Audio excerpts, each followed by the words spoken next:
सत श्री अकाल। जय गुरुदेव। बोलो धन गुरुदेव।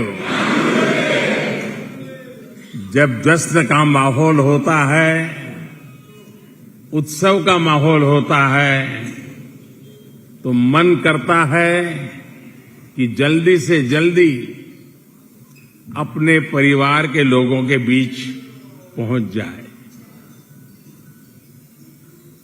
मैं भी अपने परिवारजनों के बीच आ गया हूं।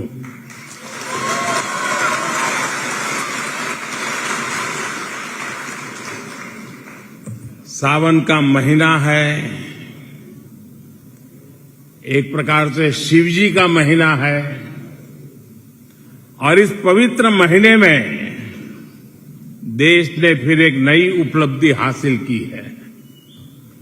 भारत चंद्रमा के डार्क जोन में, साउथ पोल में लैंड करने वाला दुनिया का पहला देश बन गया है।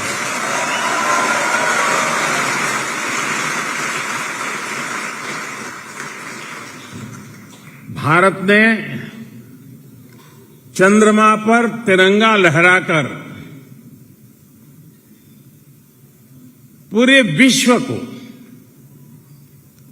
भारत के सामर्थ्य का परिचय कराया है। दुनिया भर से बधाई संदेश आ रहे हैं। लोग अपनी शुभकामनाएं भेज रहे हैं, और मुझे पक्का विश्वास है लोग आपको भी बधाई देते होंगे। देते हैं ना? ढेर सारी बधाई आपको भी मिल रही है ना? हर हिंदुस्तानी को मिल रही है।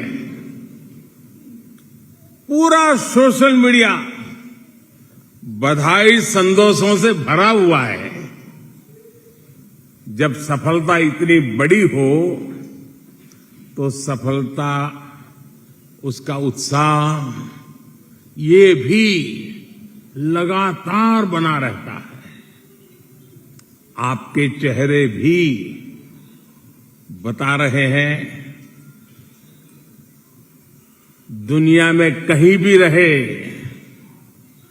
लेकिन आपके दिल में धड़कता है भारत। आपके दिल में धड़कता है, आपके दिल में धड़कता है, आपके दिल में धड़कता है। मैं आज ग्रीस में आपके बीच आकर एक बार फिर सभी को चंद्रयान, उसकी एक भव्य सफलता के लिए बहुत बहुत बधाई देता हूं।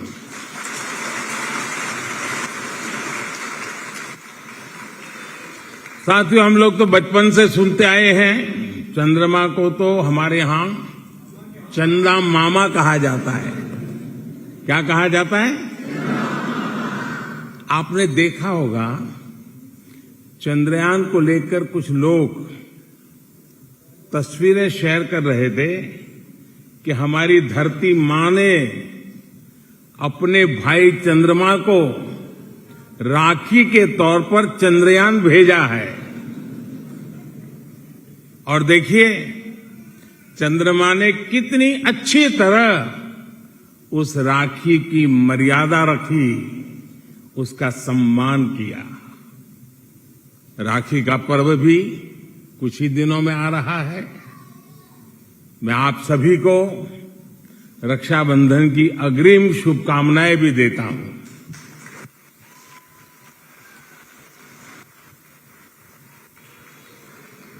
मेरे परिवारजनों,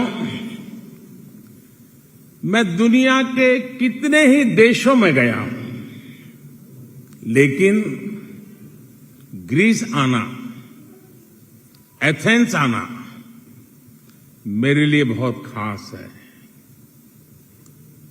एक तो एथेंस का इतिहास हजारों साल पुराना है। दूसरा, मैं काशी का सांसद हूं।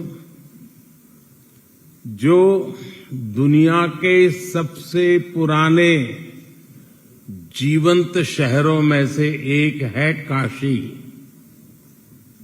तीसरा, एक और बात भी है, बहुत कम लोगों को पता होगा, मेरा जहां जन्म हुआ गुजरात में, वो वडनगर, वो भी एथेंस की तरह ही एक जीवंत शहर है।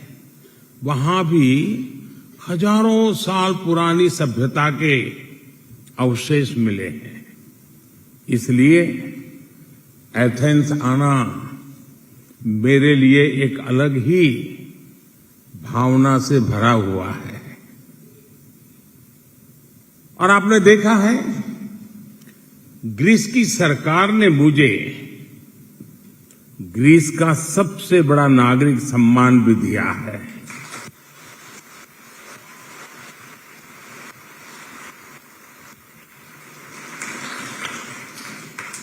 इस सम्मान के हकदार आप सब लोग हैं। इस सम्मान के हकदार 140 करोड़ भारतीय हैं।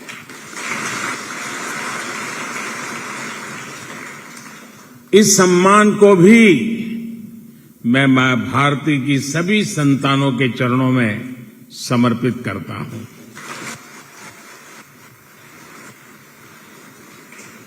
साथियों, आज मैं ग्रीस के लोगों के साथ अपनी संवेदना भी व्यक्त करना चाहता हूं। अभी यहां जब जंगलों में आग लगी तो बहुत बड़ी मुश्किल खड़ी हो गई थी। ग्रीस के कितने ही लोगों की इस आपदा में दुखद मृत्यु तक हो गई। भारत संकट की इस घड़ी में ग्रीस के लोगों के साथ है। साथियों, ग्रीस और भारत के रिश्ते सदियों से हैं।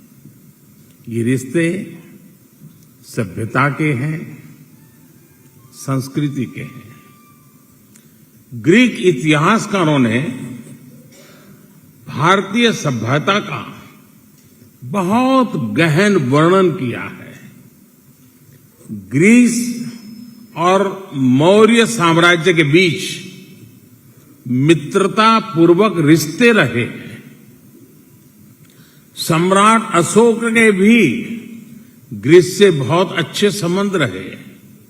जब दुनिया के बहुत बड़े हिस्से में डेमोक्रेसी के बारे में चर्चा तक नहीं होती थी, तब हमारे यहां लोकतांत्रिक व्यवस्थाएं थी।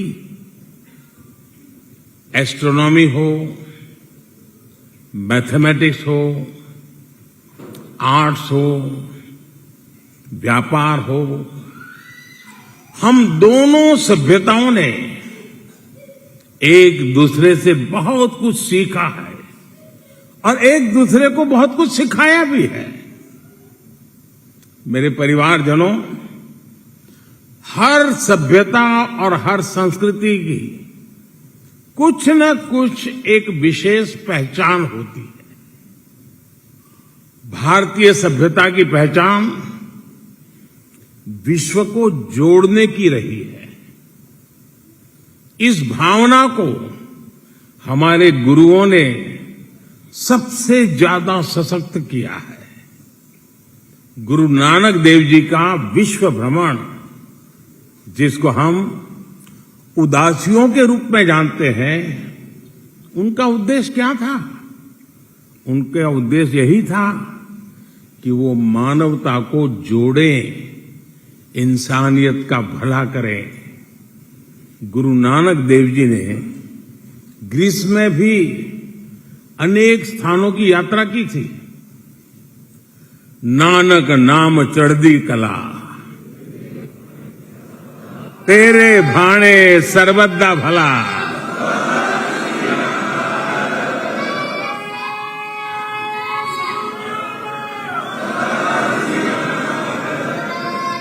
सबका भला हो, सबका हित हो, यही कामना तब भी थी और आज भी भारत इन्हीं संस्कारों को आगे बढ़ा रहा है।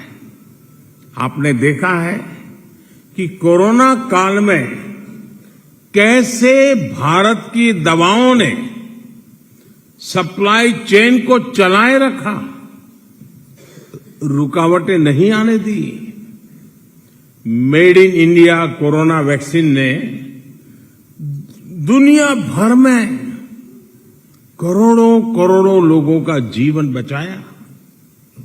कोरोना के इस काल में हमारे गुरुद्वारों में लंगर लगे, मंदिरों में भंडारे लगे, हमारे सिख नौजवानों ने मानवता की मिसाल पेश की। एक राष्ट्र के रूप में, एक समाज के रूप में ये जो काम भारत करता है, यही हमारे संस्कार है। साथियों, आज दुनिया नए वर्ल्ड ऑर्डर की तरफ बढ़ रही है।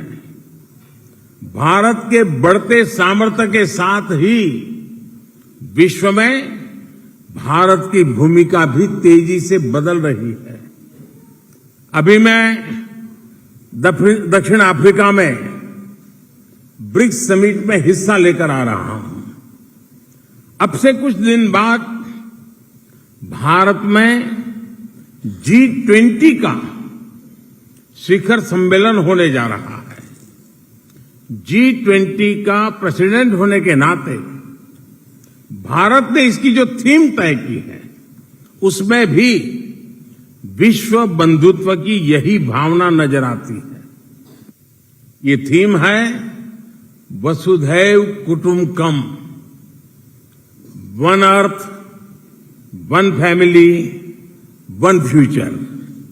यानी पूरी दुनिया का फ्यूचर साझा है, जुड़ा हुआ है। इसलिए हमारे फैसले और हमारे सरोकार भी उसी दिशा में है। साथियों, हम भारतीयों की एक और खासियत होती है कि हम जहां भी रहें मिलजुल करके रहते हैं, जैसे दूध में, पानी में, शक्कर की तरह घुल मिल जाते हैं। आप भी यहां ग्रीस में आकर यहां की अर्थव्यवस्था की और खासकर ग्रामीण अर्थव्यवस्था की मिठास बढ़ा रहे हैं। आप यहां ग्रीस के विकास के लिए इतनी मेहनत कर रहे हैं, वहीं भारत में आपके जो नाते रिश्तेदार हैं, वो भी पूरी ताकत से देश के विकास में जुटे हुए हैं। आपके परिवार के लोगों ने भारत को दूध उत्पादन के मामले में दुनिया में नंबर 1 बना दिया है।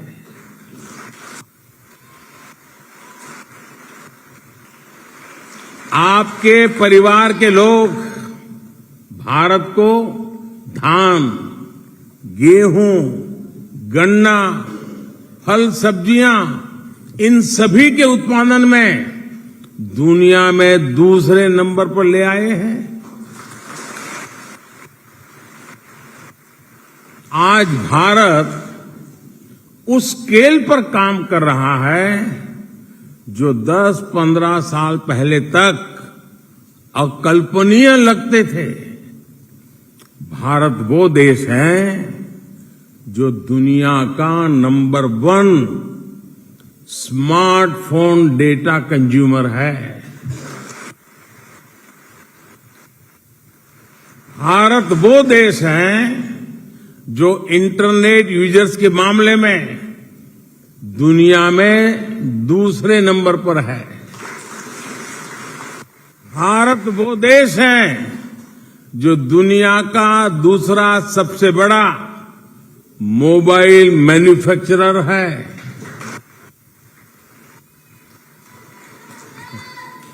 भारत वो देश है जिसमें दुनिया का तीसरा सबसे बड़ा स्टार्टअप इकोसिस्टम है। भारत वो देश है जिसमें दुनिया का तीसरा सबसे बड़ा ऑटोमोबाइल मार्केट है। भारत वो देश है जिसमें दुनिया का तीसरा सबसे बड़ा सिविल एविएशन मार्केट है। साथियों, आज IMF, वर्ल्ड बैंक हो, सभी भारत की मजबूत अर्थव्यवस्था की तारीफ करते नहीं थकते हैं। आज दुनिया की बड़ी बड़ी कंपनियों में भारत में निवेश करने के लिए होड़ मची हुई है। आज भारत दुनिया में 5वें नंबर की सबसे बड़ी आर्थिक ताकत है।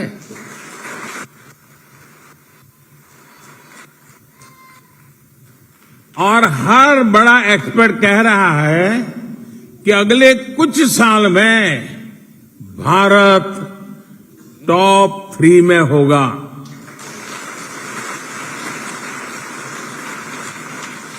साथियों,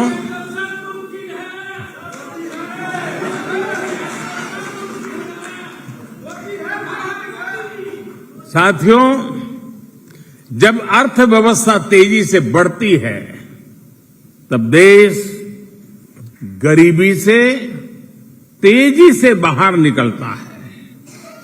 भारत में सिर्फ 5 साल में ही 13.5 करोड़ नागरिक गरीबी से ऊपर आ गए हैं।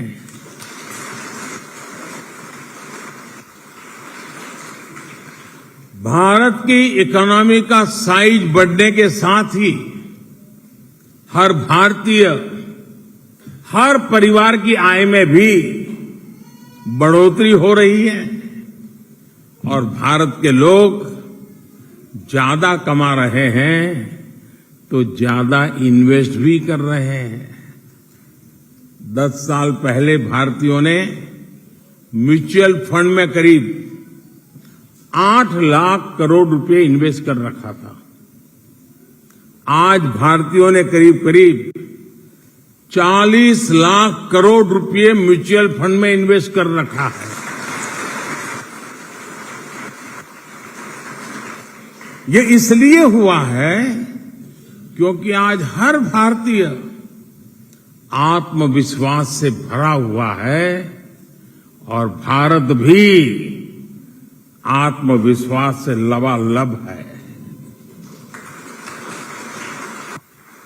साथियों, आज का भारत अपनी साइंस, अपनी टेक्नोलॉजी, अपने इनोवेशन के दम पर दुनिया में छा रहा है।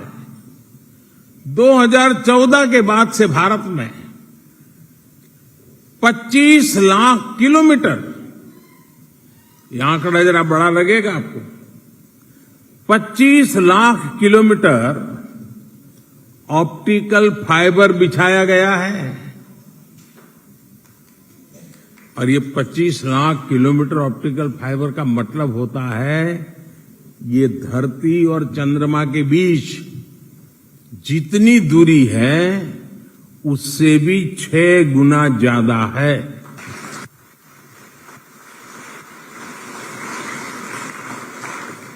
भारत आज दुनिया का वो देश है जिसने रिकॉर्ड समय में 700 से ज्यादा जिलों में 5G सर्विस पहुंचाई है। और ये 5G टेक्नोलॉजी हमने कहीं से उधारी नहीं ली, इंपोर्ट नहीं की है, बल्कि ये पूरी तरह से मेड इन इंडिया है।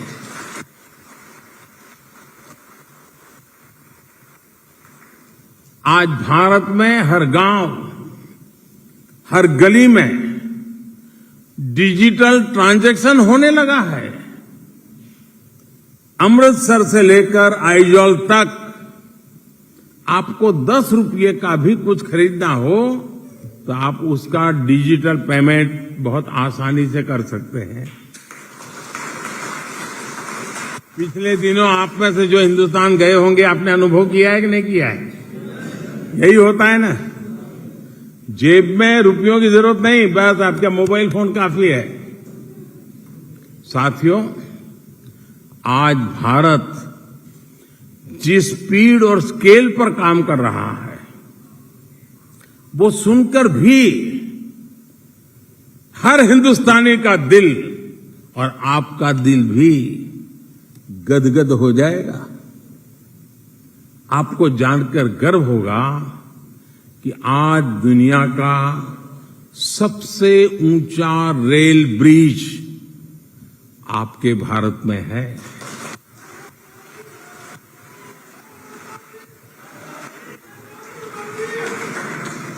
आज दुनिया की सबसे ऊंची मोटरेबल रोड आपके भारत में है। दुनिया का सबसे बड़ा क्रिकेट स्टेडियम आज भारत में है। दुनिया की सबसे ऊंची प्रतिमा आज भारत में है।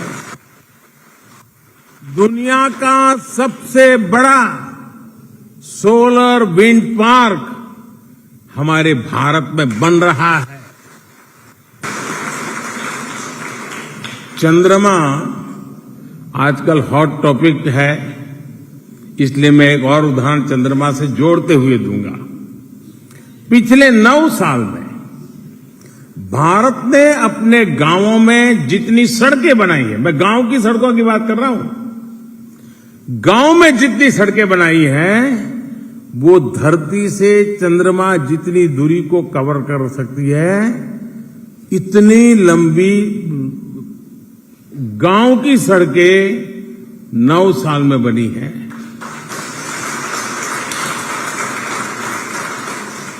पिछले 9 साल में भारत ने जितनी रेल लाइनें बिछाई हैं उनकी लंबाई 25,000 किलोमीटर से ज्यादा है।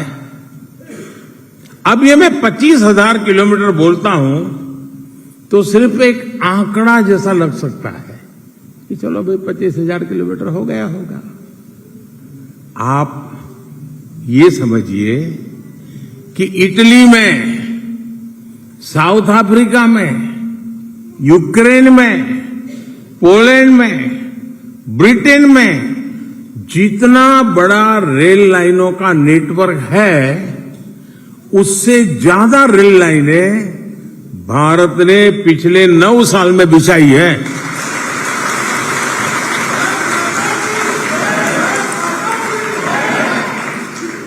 आज भारत अपने इंफ्रास्ट्रक्चर पर जितना खर्च कर रहा है उतना पहले कभी नहीं किया गया।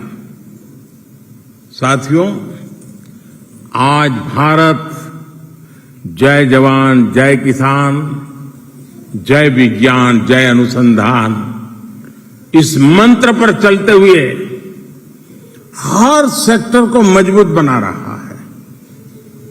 यहां ग्रीस में बहुत हमारे साथी पंजाब से आए हैं और अधिकतर खेती के काम से जुड़े हुए हैं।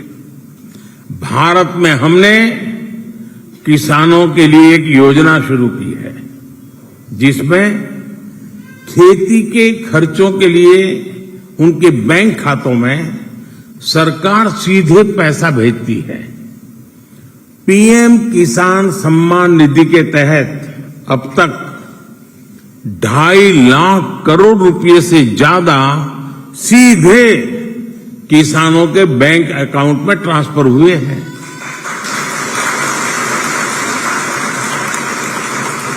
कुछ दिन पहले ही मैंने लाल किले से जो घोषणा की है वो भी मैं आपके सामने फिर से एक बार कहना चाहता हूं। भारत अपने गांवों में रहने वाली बहनों को ड्रोन पायलट बनाने के लिए बहुत बड़ा अभियान शुरू करने जा रहा है।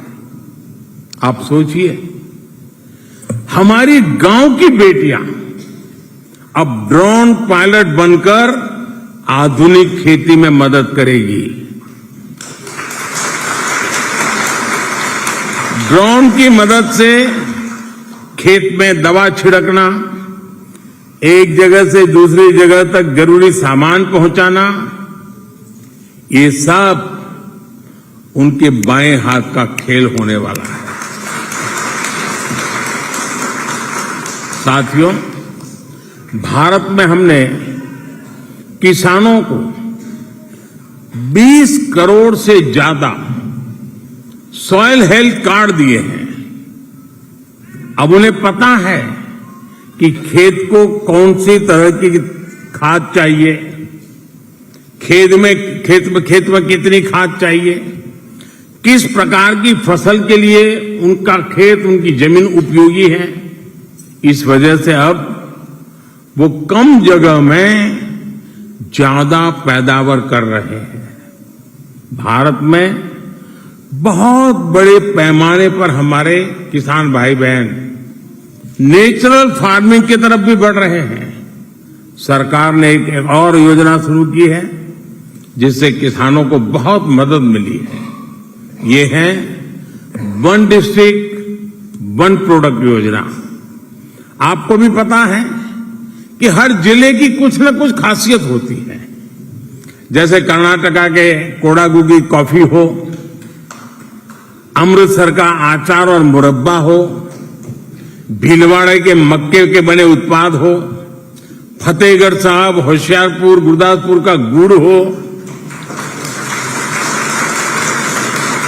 निजामाबाद की हल्दी हो, हर जिले के किसी एक प्रोडक्ट पर फोकस करके हम उसका एक्सपोर्ट बढ़ा रहे हैं। यही है आज का भारत जो नए लक्ष्यों के लिए नए तरीकों से काम कर रहा है। साथियों, ग्रीस तो वो जगह है जहां ओलंपिक का जन्म हुआ। खेलों के लिए ये पैशन भारत के युवाओं में भी लगातार बढ़ रहा है।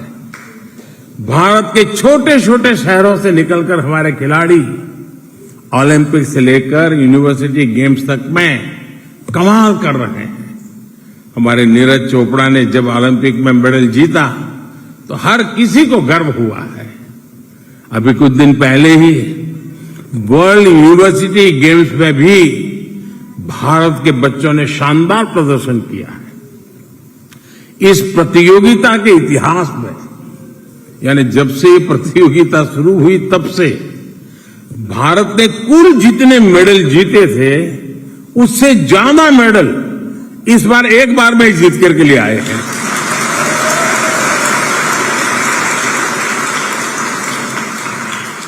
साथियों, आप ग्रीस में देखते रहे हैं कि कैसे यहां अपने कल्चर, अपनी पुरातन पहचान को संरक्षित किया जाता है। आज का भारत भी अपनी विरासत को सेलिब्रेट कर रहा है और उसे विकास से भी जोड़ रहा है। दुनिया का सबसे बड़ा, ठीक से सुना ना, दुनिया का सबसे बड़ा म्यूजियम युगे युगीन भारत अब दिल्ली में बनने जा रहा है।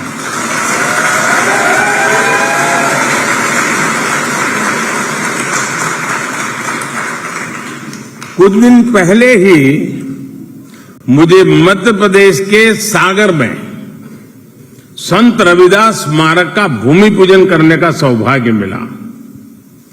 संत रविदास की शिक्षाओं से जनमानस को प्रेरित करने वाला एक क्षेत्र 50,000 से ज्यादा गांवों से लाई गई मिट्टी, 300 नदियों से निकाली गई मिट्टी से ये बन रहा है। आप कल्पना कीजिए कितना बड़ा अभियान चला है। संत रविदास जी का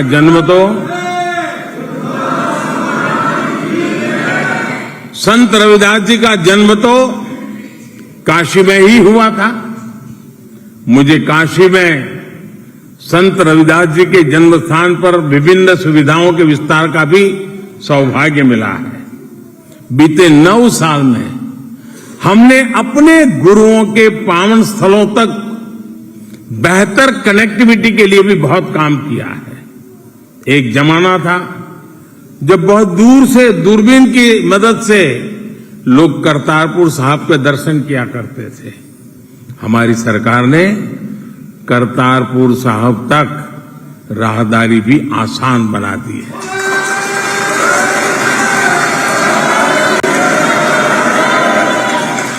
गुरु नानक देव जी का 550वां प्रकाश पर्व हो, गुरु तेग बहादुर जी का 400वां प्रकाश पर्व हो, गुरु गोविंद सिंह जी का 350वां प्रकाश पर्व हो, ऐसे पुण्य अवसरों को विश्व भर में मनाने के लिए हमारी सरकार ने पूरी श्रद्धा से काम किया है।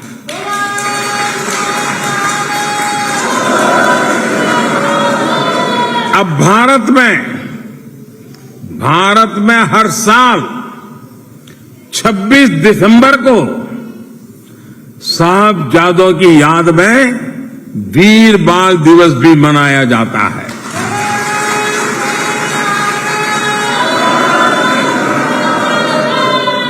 साथियों, भारत में फिजिकल, डिजिटल और कल्चरल कनेक्टिविटी का अमृतकाल शुरू हुआ है। मुझे पूरा विश्वास है आज जिस हेरिटेज को देखने भारत सहित दुनिया भर के लोग ग्रीस आते हैं, उसी प्रकार ग्रीस के, यूरोप के लोग भी ज्यादा से ज्यादा भारत आएंगे। आप भी अपने कार्यकाल में वो दिन देखेंगे। लेकिन जैसे मैंने यहां आपको भारत की बात बताई है, वैसे ही आपको भी भारत की बात अपने ग्रीक दोस्तों को बतानी होगी। बताएंगे ना? भूल गए? यह भी मां भारती की बहुत बड़ी सेवा है।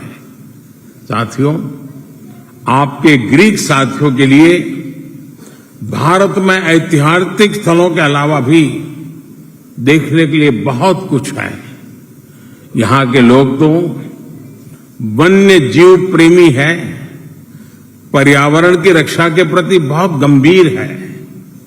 अगर एरिया वाइज देखें तो भारत के पास दुनिया की 2.5% से भी कम जमीन है, लेकिन दुनिया की 8% से ज्यादा बायोडायवर्सिटी भारत में पाई जाती है। दुनिया की करीब करीब 75% टाइगर पॉपुलेशन भारत में ही है।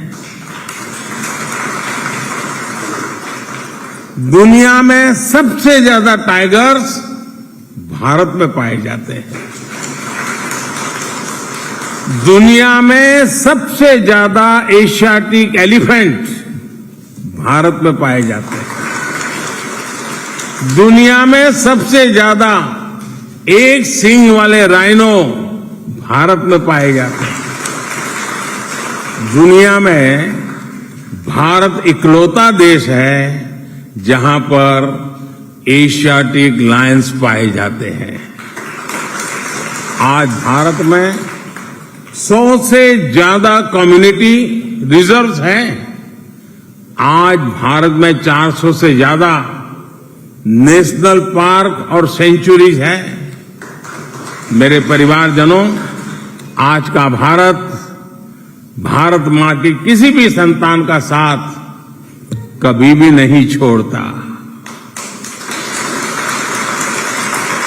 दुनिया में कहीं पर हो, भारत मुश्किल के समय में कभी भी उसको अकेला नहीं छोड़ता है, उसका साथ नहीं छोड़ता। और इसलिए तो मैं कहता हूं कि आप मेरे परिवारजन हैं। आपने देखा है, जब यूक्रेन का युद्ध हुआ तो हम अपने हजारों बच्चों को सुरक्षित निकाल करके ले आए। जब अफगानिस्तान में हिंसा शुरू हुई तो भारत ने अपने नागरिकों को वहां से सुरक्षित बाहर निकाला और इसमें बहुत बड़ी संख्या में हमारे सिख भाई बहन भी थे। इतना ही नहीं, हम अफगानिस्तान से गुरु ग्रंथ साहब के स्वरूप भी पूरी अदब के साथ भारत ले आए।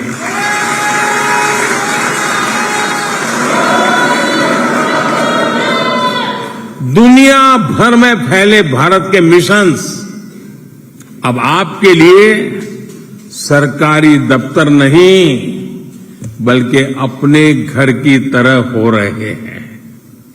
यहां ग्रीस में भी भारतीय मिशन आपकी सेवा के लिए 24 घंटे तत्पर है। जैसे जैसे भारत और ग्रीस के रिश्ते गहरे हो रहे हैं वैसे वैसे ग्रीस आना जाना और सरल होगा, व्यापार कारोबार करना और अधिक सहज होगा।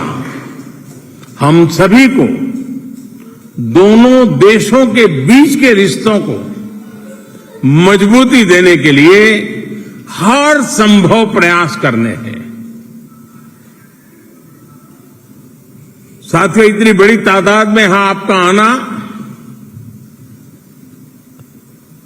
हर भारतवासी के मन में भी एक संतोष के भाव को जगाता है। एक बार फिर मैं आप सभी परिश्रमी साथियों का अभिनंदन करता हूं। मुझे इतना प्यार देने के लिए मैं आप सबका आभार व्यक्त करता हूं और मेरे साथ बोलिए भारत माता की। दोनों हाथ ऊपर करके पूरी ताकत से बोलिए, हिंदुस्तान तक आवाज जानी चाहिए। भारत माता की, भारत माता की, भारत माता की। वंदे वंदे वंदे वंदे वंदे वंदे। बहुत बहुत धन्यवाद।